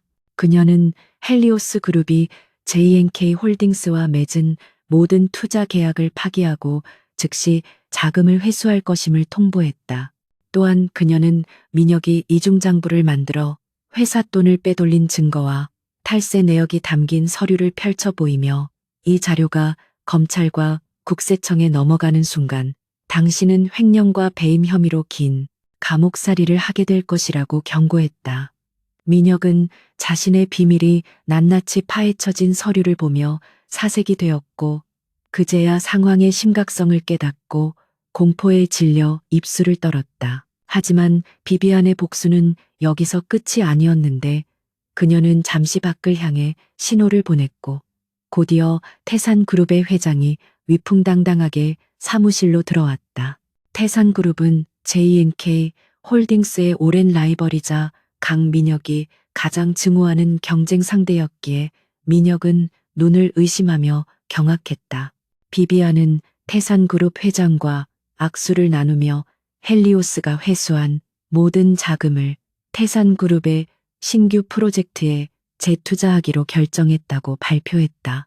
이는 강민혁의 자금으로 경쟁사를 키워줌으로써 그를 두 번 죽이는 잔인하고도 완벽한 전략이었으며 민혁에게 있어서는 죽음보다 더한 굴욕이었다. 강민혁은 질투와 분노로 눈이 뒤집혀 고함을 지르며 발버둥 쳤지만 경호원들의 힘을 이겨낼 수는 없었고 비참하게 바닥을 기며 절규했다. 그는 비비안에게 어떻게 네가 나한테 이럴 수 있냐며 네가 사람이라면 이러면 안 된다고 악을 썼지만 비비안은 차갑게 웃으며 대답했다. 사람? 너는 나를 사람이 아니라 뚱뚱한 돼지 취급했잖아. 나는 네가 가르쳐준 방식대로 철저하게 이익과 손해만을 계산해서 움직였을 뿐이야. 그녀의 말은 민혁의 가슴을 후벼 팠고 그는 자신이 저지른 과거의 업보가 부메랑이 되어 돌아왔음을 뼈저리게 느껴야 했다. 비비안은 자리에서 일어나며 마지막으로 최유나에게도 시선을 돌렸는데 그녀는 유나에게 네가 사주한 청부 폭력건에 대한 녹취록과 증거도 이미 경찰에 넘어갔으니 곧 체포 영장이 발부될 것이라고 알려주었다. 유나는 그 말을 듣고 비명을 지르며 그 자리에 주저앉아 오열했고 서로를 탓하며 헐뜯는 두 남녀의 모습은 지옥도 그 자체였다. 비비안은 그들에게 더 이상 볼 일이 없다는 듯 태산그룹 회장과 함께 사무실을 나섰고 뒤에서는 강민혁의 처절한 울부짖음만이 공허하게 메아리쳤다. 엘리베이터에 오른 비비안은 거울 속에 비친 자신의 모습을 보며 깊은 숨을 내쉬었는데 복수의 쾌감보다는 가슴 한구석이 텅 빈 듯한 허무함이 밀려왔다. 하지만 그녀는 곧 마음을 다잡으며 이것은 끝이 아니라 새로운 시작을 위한 정리 작업일 뿐이라고 스스로를 위로했다. 그녀는 엘리베이터가 1층에 도착하자마자 기다리고 있던 수많은 취재진 앞에서 당당하게 선글라스를 벗고 미소를 지으며 플래시 세례를 받았다. 그녀는 기자들에게 JNK 홀딩스와의 결별과 태산그룹과의 새로운 파트너십을 공식적으로 선언하며 강민혁을 재계에서 완전히 매장시키는 확인 사살을 감행했다. 사무실에 남겨진 강민혁과 최유나는 서로 멱살을 잡고 싸우다가 힘이 빠져 쓰러져 있었는데 창밖으로 들려오는 비비안의 인터뷰 소리는 그들에게 사형 선고나 다름없었다. 민혁은 바닥에 떨어진 결혼 반지를 발견하고 손을 뻗어 그것을 쥐었지만 반지는 차갑게 식어 있었고 그의 눈에서는 뒤늦은 후회의 눈물이 하염없이 흘러내렸다. 그는 자신이 황금알을 낳는 거위를 스스로 죽이고 썩은 고기를 탐했다는 사실을 깨닫고 땅을 치며 통곡했지만 시간을 되돌릴 수는 없었다. 그의 제국은 모래성처럼 무너져 내렸고 그 폐허 속에 남은 것은 빚더미와 범죄자의 낙인뿐이었다. 그날 저녁 비비안은 한강이 내려다 보이는 자신의 펜트하우스에서 와인 한 잔을 들고 야경을 감상하고 있었는데 그녀의 표정은 한결 평온해져 있었다. 그녀의 휴대폰이 울리고 발신자는 강민혁이었지만 그녀는 망설임 없이 차단 버튼을 누르고 전화기를 소파에 던져버렸다. 그녀는 이제 과거의 그림자에서 완전히 벗어나 자신만의 빛나는 미래를 향해 나아갈 준비를 마쳤으며 강민혁은 그녀의 인생에서 지워진 오점일 뿐이었다. 그녀는 와인을 한 모금 마시며 밤하늘의 달을 향해 건배를 제의했고 내일은 더 찬란한 태양이 떠오를 것임을 확신했다. 한편 검찰청 특수부에서는 JNK 홀딩스에 대한 압수수색 영장을 발부받아 출동 준비를 마쳤고 강민혁과 최유나의 도주를 막기 위해 출국 금지 조치를 내렸다. 강민혁의 몰락은 뉴스 속보로 전해지며 대한민국 전체를 떠들썩하게 만들었고 사람들은 하루아침에 나락으로 떨어진 재벌 2세와 그를 무너뜨린 신비로운 여인 비비안 한에 대해 열광적으로 이야기했다. 인터넷 여론은 비비안의 통쾌한 복수극에 환호하며 그녀를 복수의 여신이라 칭송했고, 강민혁과 최윤아는 공공의 적이 되어 십자포화를 맞고 있었다. 밤이 깊어가면서 서울의 불빛은 더욱 화려하게 빛났지만 강민혁이 있는 사무실만은 칠흑 같은 어둠 속에 잠겨 있었고, 그는 넥타이로 목을 조여오는 듯한 압박감에 숨을 헐떡이고 있었다. 그는 책상 서랍을 열어 수면제를 찾았지만 약병은 비어 있었고, 그는 절망감에 머리를 감싸쥐고 괴성을 질렀다. 모든 것을 잃은 남자의 비참한 말로는 예정된 수순이었고, 그것은 그가 타인을 짓밟고 올라선 대가로 치러야 할 가혹한 청구서였다. 비비안은 그 청구서를 그에게 직접 전달했고, 이제 그가 파멸의 구렁텅이로 떨어지는 것을 지켜보는 일만 남았다. 비비안은 잠자리에 들기 전 침대 머리맡에 놓인 낡은 다이어리를 펼쳐보았는데, 그곳에는 오늘의 할 일, 강민혁에게 지옥을 보여주기라는 항목이 적혀 있었고, 그녀는 붉은 펜으로 그 위에 굵은 선을 그어 지웠다. 그녀는 다이어리를 덮고 편안한 미소를 지으며 눈을 감았고 3년 만에 처음으로 악몽 없는 깊은 잠에 빠져들 수 있었다. 내일은 강민혁과 최윤아를 납치하여 최후의 발악을 시도하려는 그들의 마지막 계획이 실행될 예정이었지만, 비비안은 이미 그 모든 것을 예견하고 대비책을 세워둔 상태였다. 복수의 화신은 잠들었지만 그녀가 쳐놓은 덫은 여전히 깨어 있어 어리석은 사냥감들을 기다리고 있었다.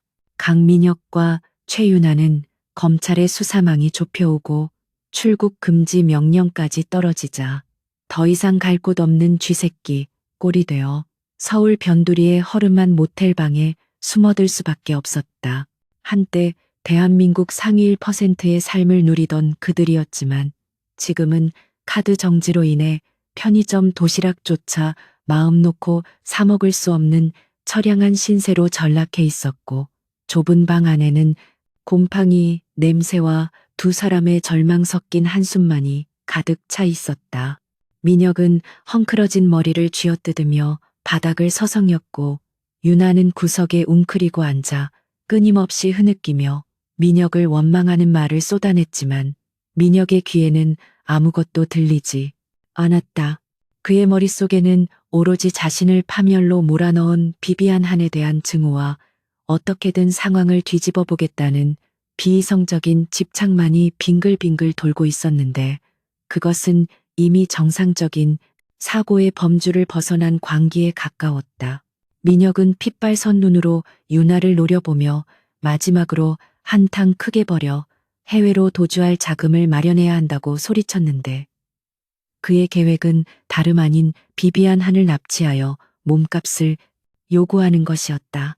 유나는 미친 짓이라며 펄쩍 뛰었지만 민혁은 이미 이성을 잃은 상태였고, 비비안이 과거 한 여울이었다는 사실을 이용해 그녀를 협박하면 충분히 가능성이 있다고 우겼다. 그는 비비안에게 전화를 걸어 당신의 과거 사진과 병원 기록을 언론에 뿌리겠다고 협박하며 자신이 지정한 장소로 혼자 나오라고 요구할 생각이었는데, 이는 벼랑 끝에 몰린 짐승이 선택할 수 있는 최악의 악수였다.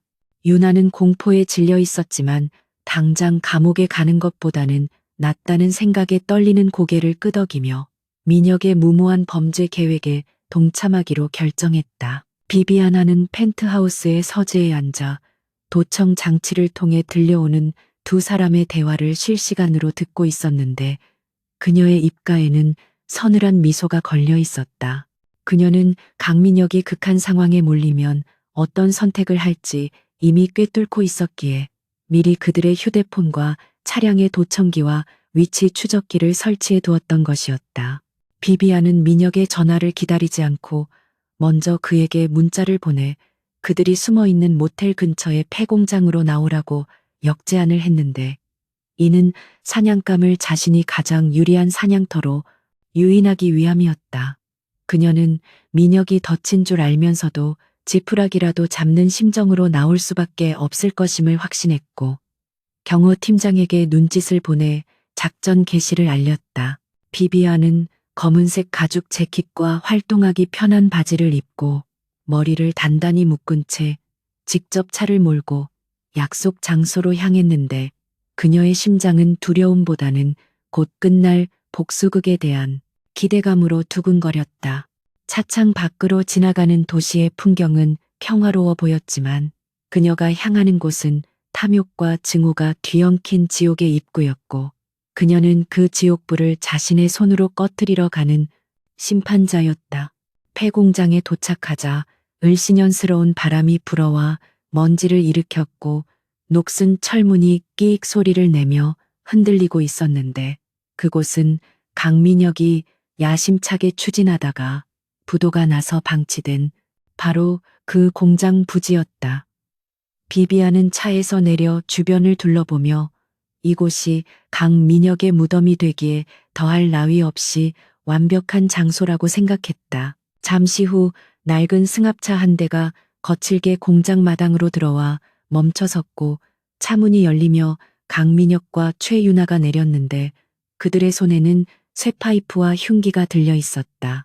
민혁은 비비안을 보자마자 괴성을 지르며 달려들 기세였지만 비비안은 눈 하나 깜짝하지 않고 팔짱을 낀 채 그들을 비웃듯 바라보았다.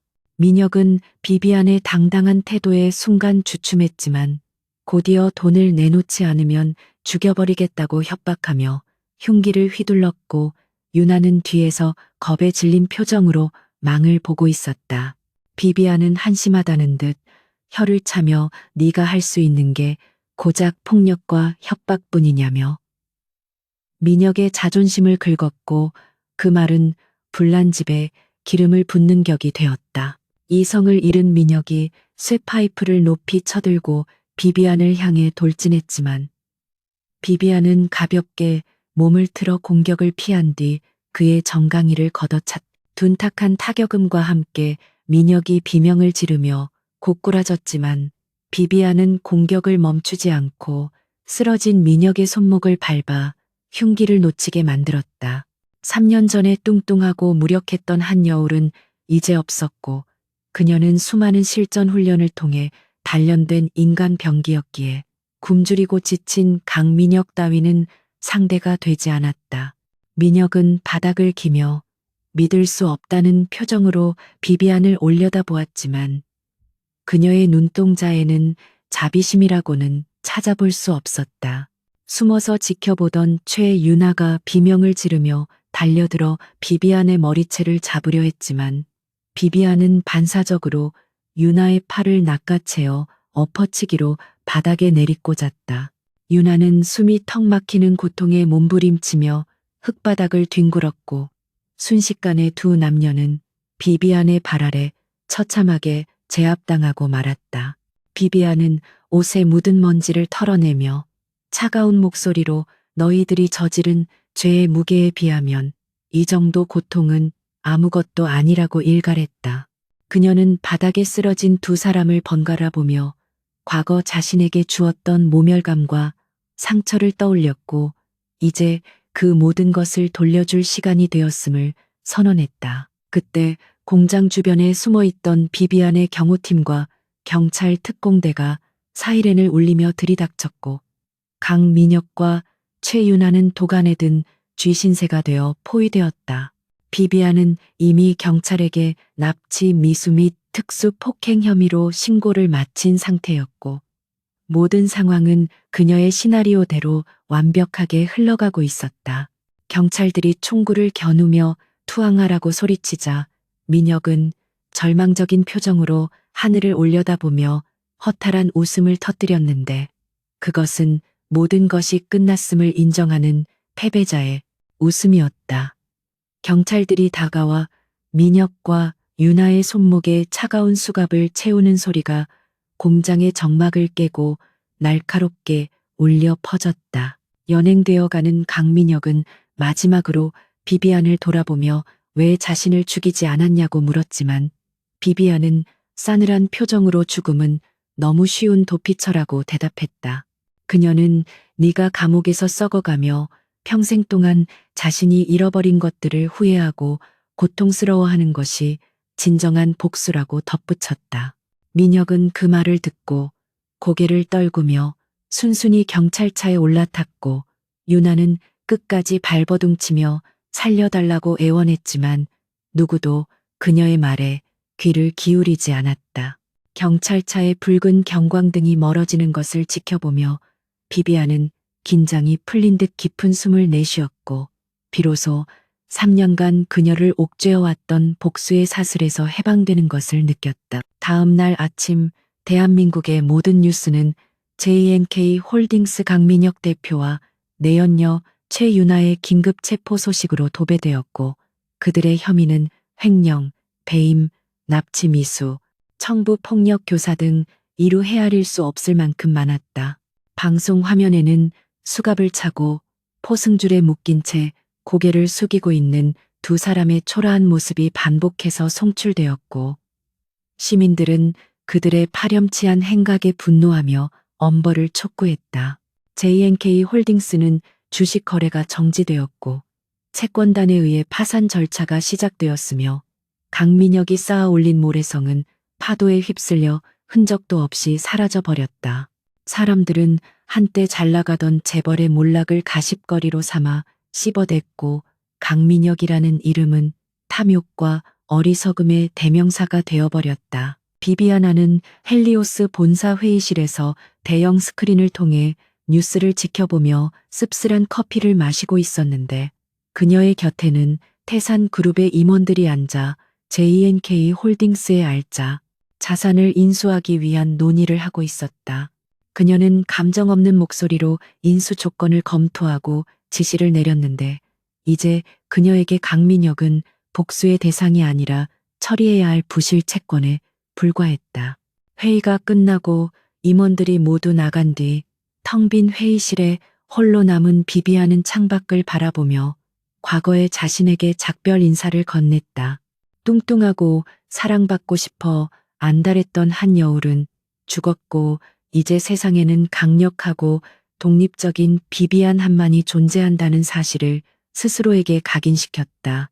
며칠 뒤 구치소 면회실 유리벽 너머로 수의를 입은 강민혁이 나타났는데 그는 며칠 사이에 10년은 늙어 보일 정도로 초췌하고 앙상해져 있었다. 비비안은 마지막 정리를 위해 그를 찾아왔는데 민혁은 비비안을 보자마자 눈물을 흘리며 잘못했다고 빌었지만 비비안의 표정은 바위처럼 꿈쩍하지 않았다. 그녀는 이혼 서류의 최종 판결문과 위자료 청구 소송의 승소 판결문을 유리벽에 대고 보여주며 이제 우리 사이의 법적인 관계는 깨끗하게 청산되었다고 통보했다. 민혁은 떨리는 손으로 유리를 짚으며 한 번만 용서해달라고 애원했지만 비비안은 미련 없이 자리에서 일어나 등을 돌렸다. 구치소를 나오는 비비안의 발걸음은 깃털처럼 가벼웠고 하늘은 구름 한 점 없이 맑고 푸르렀는데 햇살이 그녀의 얼굴을 따스하게 비추어주고 있었다. 그녀는 휴대폰을 꺼내 저장되어 있던 강민혁의 번호와 사진을 모두 삭제하고 휴지통까지 완벽하게 비워버렸다. 주차장에서 그녀를 기다리고 있던 비서가 다가와 다음 스케줄을 물었고 비비안은 활기찬 목소리로 헬리오스의 새로운 자선 재단 설립 행사장으로 가자고 지시했다. 그녀는 이제 파괴가 아닌 건설적인 미래를 위해 자신의 힘을 사용할 것이며 그것이 진정한 승자의 모습이라고 생각했다. 차 안에서 비비안은 거울을 보며 화장을 고쳤는데 거울 속의 그녀는 그 어느 때보다 아름답고 자신감 넘치는 미소를 짓고 있었다. 그녀는 과거의 상처가 자신을 더 단단하게 만들었음을 인정하고 이제는 그 상처조차 자신의 일부로 받아들일 수 있는 여유를 가지게 되었다. 차가 출발하고 그녀는 창문을 열어 시원한 바람을 맞으며 라디오에서 흘러나오는 경쾌한 음악에 맞춰 고개를 까닥였다. 강민혁과 최유나는 차가운 감옥 바닥에서 평생을 속죄하며 살아가겠지만 비비안의 앞날에는 찬란한 꽃길만이 펼쳐져 있었다. 저녁이 되자 비비안은 한강변에 있는 자신의 요트 파티에 참석했는데 그곳에는 그녀를 존경하고 따르는 수많은 정재계 인사들과 친구들이 모여 있었다. 샴페인 잔을 든 그녀는 사람들의 축하를 받으며 환하게 웃었고 밤하늘에서는 축포가 터지며 화려한 불꽃놀이가 시작되었다. 불꽃이 터질 때마다 사람들의 환호성이 터져 나왔고 비비안은 그 불꽃을 바라보며 자신의 인생 2막이 화려하게 시작되었음을 실감했다.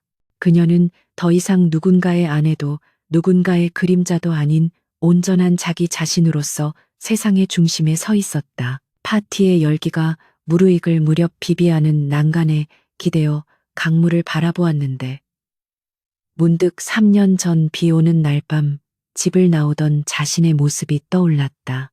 그때의 절망과 슬픔은 이제 희미한 기억이 되었고 현재의 성취감과 행복만이 그녀를 채우고 있었다.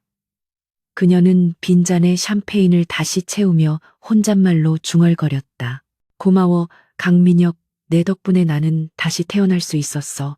그것은 용서가 아니라 그를 완전히 타자화하고 극복해낸 자만이 할 수 있는 최고의 조롱이자 승리의 선언이었다. 이제 모든 복수는 끝났고 강민혁의 제국은 역사 속으로 사라졌으며 비비안한의 신화는 이제 막 첫 페이지를 써내려가고 있었다. 그녀는 뒤를 돌아보지 않고 파티장 안으로 걸어 들어갔고 그녀의 당당한 뒷모습은 불꽃놀이의 빛을 받아 눈부시게 빛나고 있었다. 어둠은 물러가고 그녀의 세상에는 영원히 지지 않는 태양만이 존재할 것이며 그녀는 그 빛 속에서 영원히 여왕으로 군림할 것이었다. 계절이 4번 바뀌고 다시 찾아온 서울의 봄은 유난히도 따스하고 찬란했는데 강민혁이 수감되어 있는 교도소의 높은 담벼락 안쪽만큼은 여전히 한겨울처럼 춥고 시린 냉기만이 감돌고 있었다. 좁고 퀴퀴한 독방에 갇힌 강민혁은 삭발한 머리와 수척해진 얼굴로 벽을 보고 앉아 있었는데 그의 눈빛은 초점을 잃은 채 공허하게 흔들리고 있었다. 한때 대한민국 재계를 호령하던 젊은 총수의 패기는 온데간데 없고 이제 그에게 남은 것은 죄수 번호가 밝힌 푸른 수위와 평생 갚아도 모자랄 막대한 빚 그리고 뼈에 사무치는 후회뿐이었다.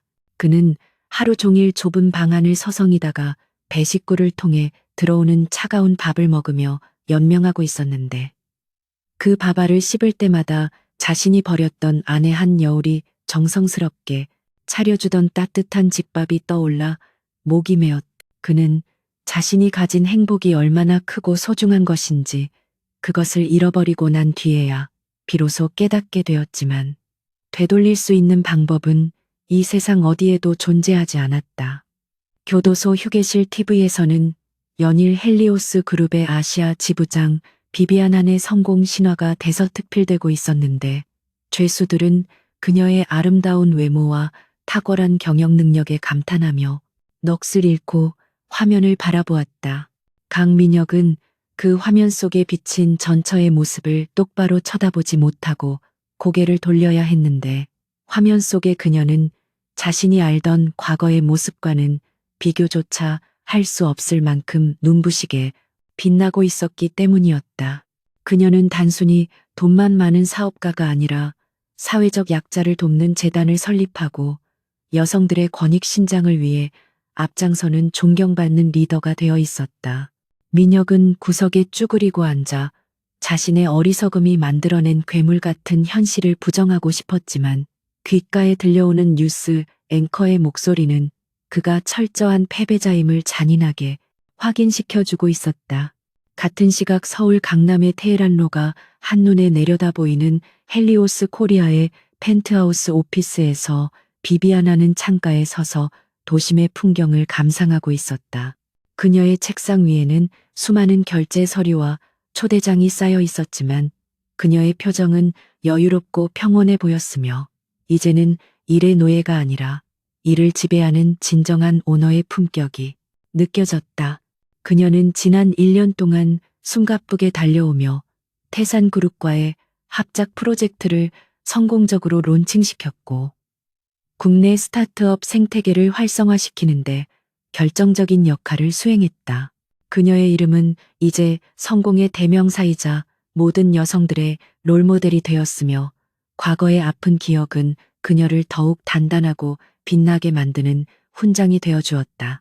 비비안은 커피잔을 들고 창밖의 파란 하늘을 바라보며 문득 자신이 걸어온 길고 험난했던 터널을 회상했다. 비서가 노크를 하고 들어와 오후 일정을 보고했는데 그 중에는 글로벌 건축가이자 자선 사업가인 서준영 대표와의 미팅이 잡혀 있었다. 서준영은 비비안이 재단을 설립할 때부터 물심양면으로 도움을 준 인물로 그는 비비안의 외모가 아니라 그녀의 내면과 비전에 깊이 공감해주는 몇 안 되는 진정한 친구이자 파트너였다. 비비안은 거울을 보며 옷매무새를 다듬었고 입가에 자연스럽게 번지는 미소를 감추지 않았는데 그것은 과거 강민혁 앞에서는 한 번도 지어보지 못했던 편안하고 설레는 미소였다. 그녀는 이제 누군가에게 의지하거나 사랑을 구걸하지 않아도 스스로 행복할 수 있는 존재가 되었지만 동시에 자신과 같은 곳을 바라보는 동반자의 소중함 또한 알아가고 있었다. 약속 장소인 성수동의 한 조용한 갤러리 카페에 도착하자서 준영이 먼저 와 기다리고 있었는데 그는 훤칠한 키에 부드러운 인상을 가진 남자로 비비안을 보자마자 환하게 웃으며 자리에서 일어났다. 두 사람은 가벼운 악수를 나누고 자리에 앉아 재단 운영에 관한 진지한 대화를 나누기 시작했는데 그들의 대화는 막힘이 없었고 서로의 생각에 깊이 공감하며 시너지를 발휘했다. 준영은 비비안에게 당신은 내가 만난 사람 중 가장 강인하고 아름다운 영혼을 가진 사람이라며 칭찬을 아끼지 않았고 비비안은 그의 진심 어린 말에 얼굴을 붉히며 고마움을 표했다. 과거의 상처 때문에 남자를 믿지 못하게 되었던 비비안의 굳게 닫힌 마음의 문이 준영이라는 따뜻한 봄바람 앞에 조금씩 열리고 있음을 그녀 자신도 부인할 수 없었다. 대화가 무르익을 무렵 준영은 조심스럽게 비비안에게 주말에 있을 자신의 개인 건축 전시회에 초대하고 싶다는 의사를 밝혔다. 그는 부담 갖지 말고 편하게 와서 쉬다 갔으면 좋겠다며 티켓 2장을 건넸는데 그 눈빛이 너무나도 다정하고 깊어 비비안은 잠시 말을 잇지 못했다. 그녀는 티켓을 받아들며 긍정적인 대답을 했고 준영은 아이처럼 기뻐하며 그녀의 손을 살짝 잡았다 놓았다. 이 소소하지만 따뜻한 교감은 비비안에게 있어 억만금의 돈으로도 살 수 없는 치유의 시간이었으며 그녀는 비로소 자신이 사랑받을 자격이 충분한 여자라는 사실을 온몸으로 느끼고 있었다. 갤러리를 나온 비비안은 혼자 차를 몰고 한강공원으로 향했는데 그곳은 그녀가 가장 힘들었던 시절 밤마다 찾아와 눈물을 흘리던 장소였다. 하지만 오늘 그녀가 바라보는 한강은 슬픔의 강이 아니라 희망의 물줄기처럼 반짝이고 있었고 강바람은 시원하게 그녀의 머리카락을 흩날렸다. 그녀는 강가 벤치에 앉아 강민혁과 이혼하던 날 빗속을 걸으며 다짐했던 복수의 맹세를 떠올렸는데 이제 그 맹세는 모두 이루어졌고 남은 것은 텅 빈 증오가 아닌 꽉 찬 자존감이었다. 그녀는 마음속으로 강민혁이라는 이름을 완전히 지워버리고 그 자리에 자신의 이름 비비안한 3글자를 뚜렷하게 새겨 넣었다. 그녀가 한강변을 산책하고 있을 때 우연히 마주친 한 젊은 여성이 그녀를 알아보고 조심스럽게 다가와 인사를 건넸는데 그 여성은 다소 통통한 체형에 주눅든 표정을 하고 있었다. 여성은 비비안의 책과 인터뷰를 보고 용기를 얻어 다이어트와 공부를 시작했다며 눈물을 글썽였고 비비안은 그런 그녀의 손을 따뜻하게 잡아주며 격려했다. 비비안은 당신은 이미 그 자체로도 충분히 아름답고 소중한 사람이에요. 누구를 위해서가 아니라 오직 자신을 위해 변화하세요. 라고 진심 어린 조언을 건넸다. 그 여성은 비비안의 말에 큰 위로를 받은 듯 환하게 웃었고, 비비안은 그 모습을 보며 자신이 겪은 고통이 헛되지 않았음을 확인하고 가슴 벅찬 보람을 느꼈다. 며칠 뒤 열린 비비안의 자선재단 설립 기념 파티는 대한민국 정재계 인사들이 총출동한 그야말로 별들의 전쟁터와 같았다. 호텔 대연회장은 화려한 꽃장식과 조명으로 꾸며져 있었고, 비비안은 순백의 턱시도 슈트를 입고 등장해 기존의 드레스 차림과는 또 다른 카리스마와 매력을 발산했다. 그녀가 단상에 올라 마이크를 잡자 소란스럽던 장내가 일순간에 조용해졌고 수백 명의 시선이 그녀의 입술에 집중되었다. 그녀는 준비된 원고를 읽는 대신 청중들을 둘러보며 자신의 솔직한 이야기를 담담하게 풀어놓기 시작했다. 저는 한때 세상의 기준에 맞지 않는다는 이유로, 뚱뚱하다는 이유로 사랑하는 사람에게 버림받고 스스로를 혐오했던 여성이었습니다. 그녀의 고백에 장내는 술렁거렸지만 그녀는 흔들리지 않고 말을 이어갔다. 하지만 저는 그 절망의 끝에서 저 자신을 다시 일으켜 세웠고, 타인의 시선이 아닌 나 자신의 기준으로 내 삶을 정의하기로 결심했습니다. 이 재단은 저와 같은 아픔을 겪는 모든 이들에게 다시 일어설 수 있는 기회와 용기를 주기 위해 만들어졌습니다. 그녀의 연설이 끝나자 우레와 같은 박수갈채가 쏟아졌고 몇몇 사람들은 감동의 눈물을 훔치기도 했다. 파티장 한쪽에서 그 모습을 지켜보던 준영은 흐뭇한 미소를 지으며 비비안을 향해 엄지를 치켜 세웠고, 비비안은 그에게 눈인사를 보내며 화답했다. 파티가 끝나고 비비안은 테라스에 나와 밤 공기를 쐬고 있었는데 준영이 다가와 샴페인 잔을 건네며 축하 인사를 했다.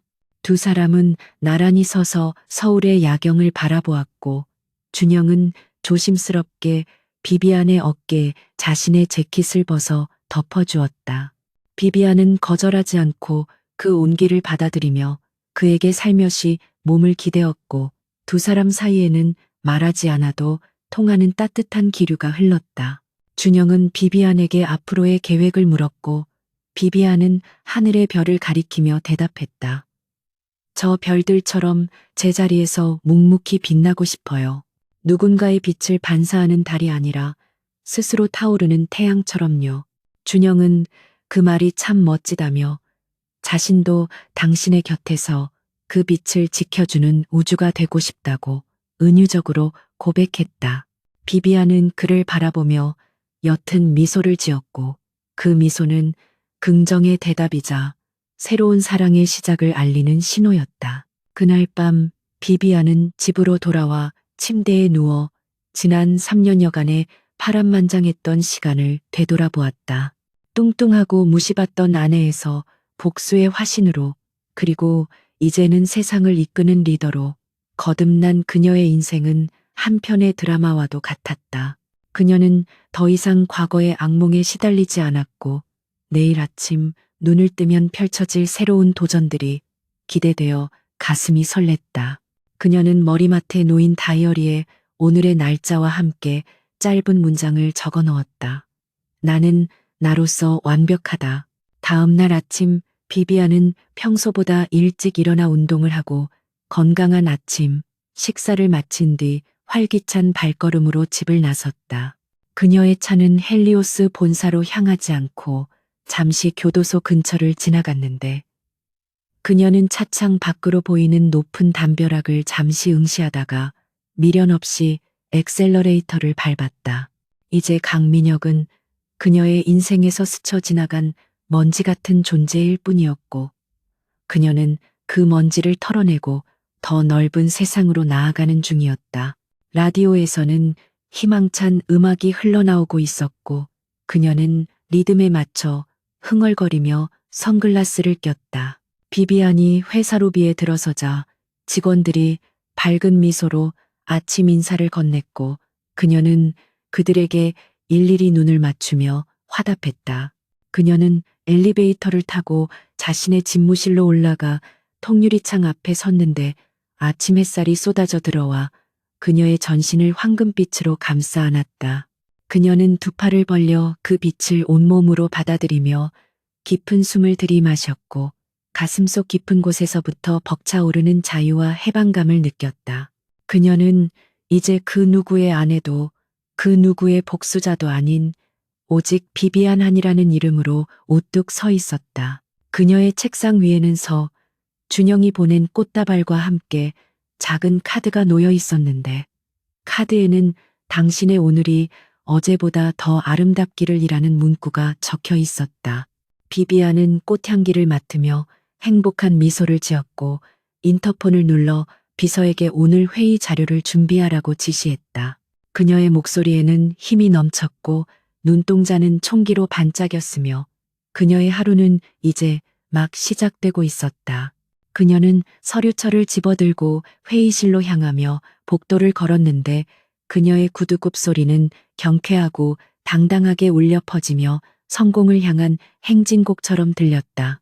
회의실 문을 열자 임원들이 모두 기립하여 그녀를 맞이했고 비비안은 상석에 앉아 카리스마 넘치는 표정으로 회의를 주재했다.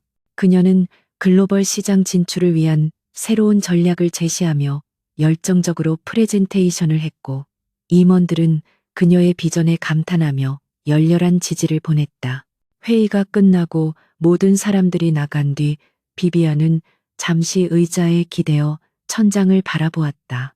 그녀는 자신이 이룬 모든 성취가 결코 우연이 아니었음을, 뼈를 깎는 고통과 노력이 만들어낸 결실임을 다시 한번 상기했다. 그녀는 자리에서 일어나 창가로 다가가 서울의 전경을 내려다보았는데 수많은 빌딩과 도로들이 마치 그녀의 발 아래 펼쳐진 체스판처럼 보였다. 그녀는 이제 이 거대한 게임의 지배자가 되었고 앞으로 그녀가 두는 수 하나하나는 세상을 변화시키는 큰 움직임이 될 것이었다. 그녀는 유리창에 비친 자신의 모습을 보며 속삭였다. 잘했어, 비비안. 그리고 안녕, 한여울.